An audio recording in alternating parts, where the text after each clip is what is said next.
At Cheltenham Preview, sponsored by Ladbrokes.com. You've done the right thing logging on. We're going to find you the winner of the Royal and Sun Alliance. Well, I'm not. Andrew Thornton is in a few moments' time. But first, let's get all the details with Matt Chapman.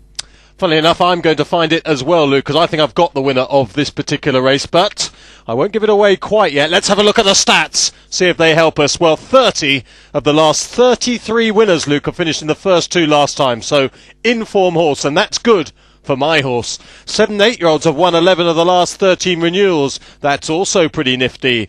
Irish and British bred have won 14 of the last 16 renewals. So Irish and British breds, not the French breds, who of course seem to do very well in the Arkle. And all 15 winners of the right-handed, flat-tracked Feltham Novices Chase don't like coming to Cheltenham up and down hills going left-handed. So not good news, I'm afraid, for Joe Lively.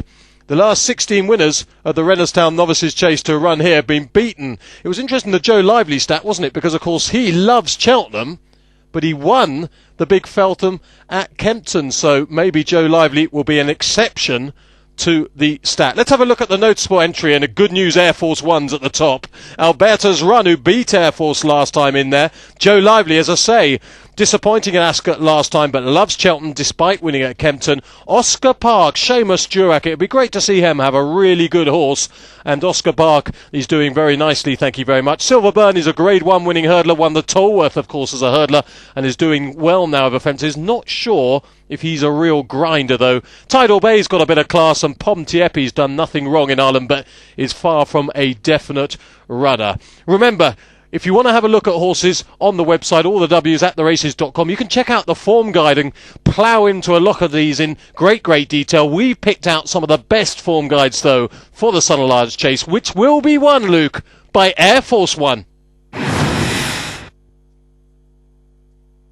Down towards the last, Battle Cry is now asked for maximum effort by David England. Air Force One rallying on the stand side, Alberta's Run on the far side. This is the last, Battle Cry, Alberta's Run, the flying leap on the inside, carries him to the front in the Reynoldstown. It's Alberta's Run on the far side for Ruby Walsh. Air Force One rallying on the near side, but Alberta's Run has gone beyond recall. Further evidence of the O'Neill resurgence.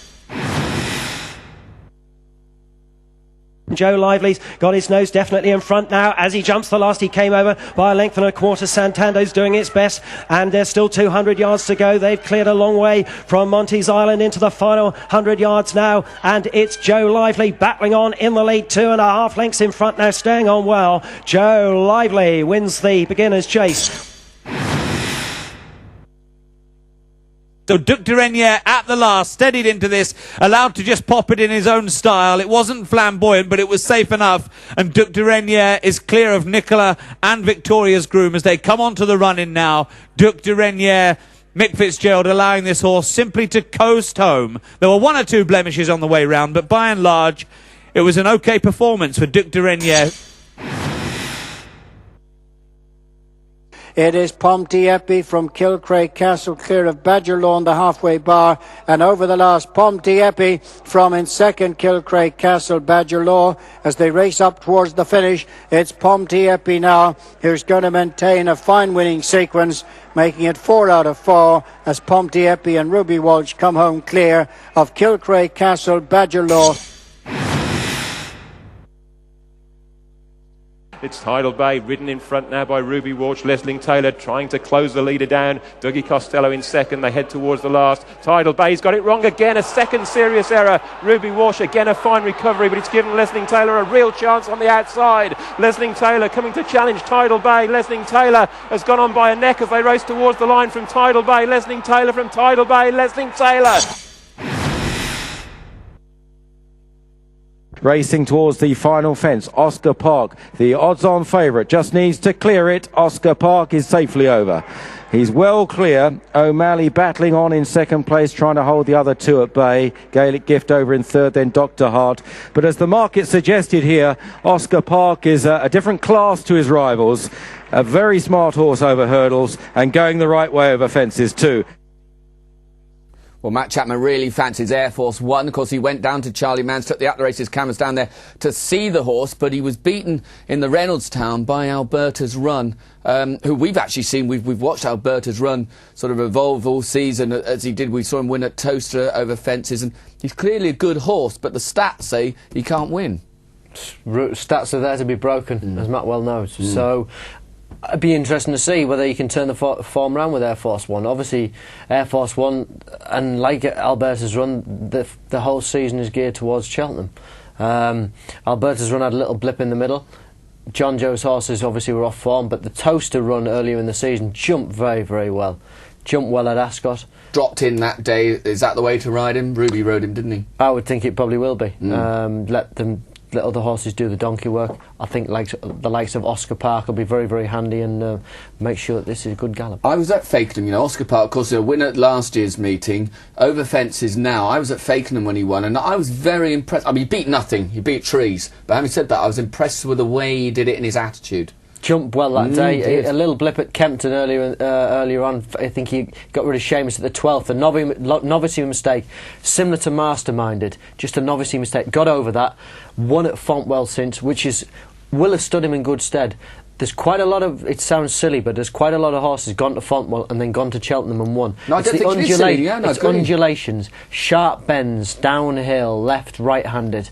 It just gets horses balanced, gets them used to the undulations, which you have to have at Cheltenham. Good news if you do fancy Air Force One. He only took the cameras down there. Matt didn't actually ride him out. But what about him?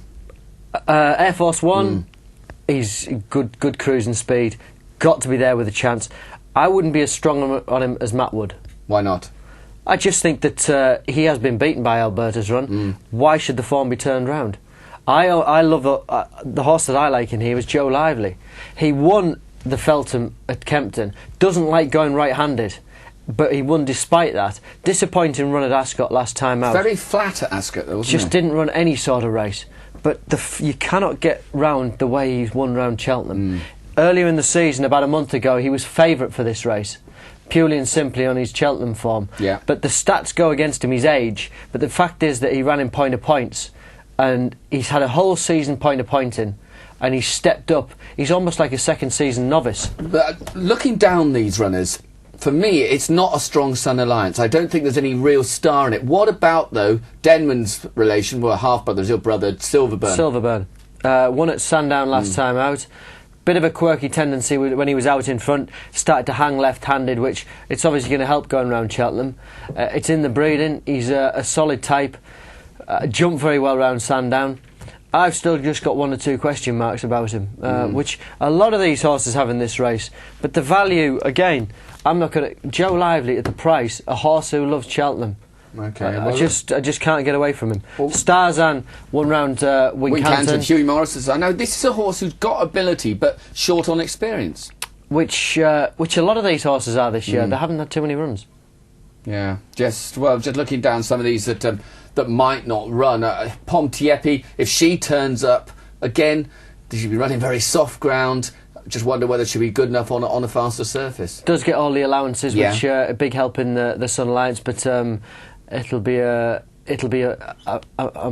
massive performance if that one happens. We ought to just chuck in who ran well in the Reynoldstown. We ought to chuck in Nigel Clisson-Davis' horse Battle Cry, but again, Battle Cry is he ran above himself that day. He's been running very, very well in these type of races, but particularly doesn't look good enough. Well, I presume your selection, you're going to stick with the Tizard horse? I'm going to stick with him because he has course form, purely and simply, and good ground.